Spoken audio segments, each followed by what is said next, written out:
அஸ்ஸலாமு அலைக்கும். நபி ஸல்லல்லாஹு அலைஹி வஸல்லம் அவர்கள் தாயிப் நகர் சென்ற தொடர்ச்சி. ரசூலுல்லாஹி ஸல்லல்லாஹு அலைஹி வஸல்லம் துவாவை கேட்டதும் மன்னாதி மன்னனாகிய அல்லாஹ் தாலாவின் அடக்கி ஆளும் தன்மை ரோஷமடைந்ததால் ஹஜ்ரத் ஜிப்ரீல் அலைஹிஸ்ஸலாம் நபி அவர்களின் திரு முன் தோன்றி சலாம் கூறிய பின் தங்கள் சமூகத்தினரிடம் பேசிய பேச்சுக்களையும் அவர்களுடைய பதில்களையும் அல்லாஹ் தாலா கேட்டுக்கொண்டான். மலைகளுக்கு பொறுப்பாளராகிய ஒரு வானவரை தங்களின் சமூகத்திற்கு அனுப்பியுள்ளான். எனவே தாங்கள் விரும்புவதை அவருக்கு கட்டளையிடுவீராக என்று கூறினாங்க.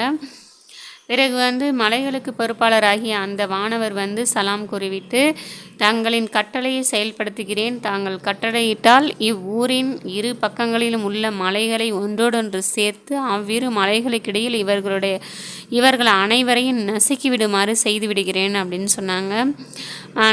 அல்லது தங்கள் கூறுகின்ற நீங்கள் என்ன சொன்னாலும் வேறு விதமான தண்டனையும் நான் அவங்களுக்கு நிறைவேற்றேன் அப்படின்னு சொன்னாங்க அந்த வானவர்.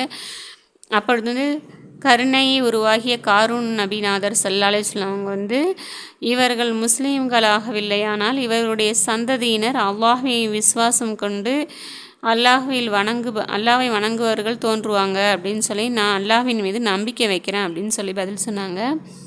நாம் எந்த நபியின் பெயரை சொல்லிக்கொள்கிறோமோ அந்த நபியின் அழகிய பண்புகள் தான் மேற்கூறப்பட்டவெல்லாம். நமக்கு சிறிதொரு துன்பம் ஏற்பட்டுவிட்டாலும் அல்லாஹ் தாலா பாதுகாத்தவர்களை தவிர அல்லது எவரேனும் சற்று திட்டிவிட்டாலும் அதற்கு பழி வாங்காமல் ஆயுள் முழுவதும் அவங்க ஆத்திரம் தீர்வதில்லை. அவருக்கு அநீதிக்கு மேல் அநீதி இழைத்தி கொண்டே இருக்கிறாங்க. இந்நிலையில் நாம் அந்த நபி அவர்களின் உம்மத்தினராக இருக்கிறோம்.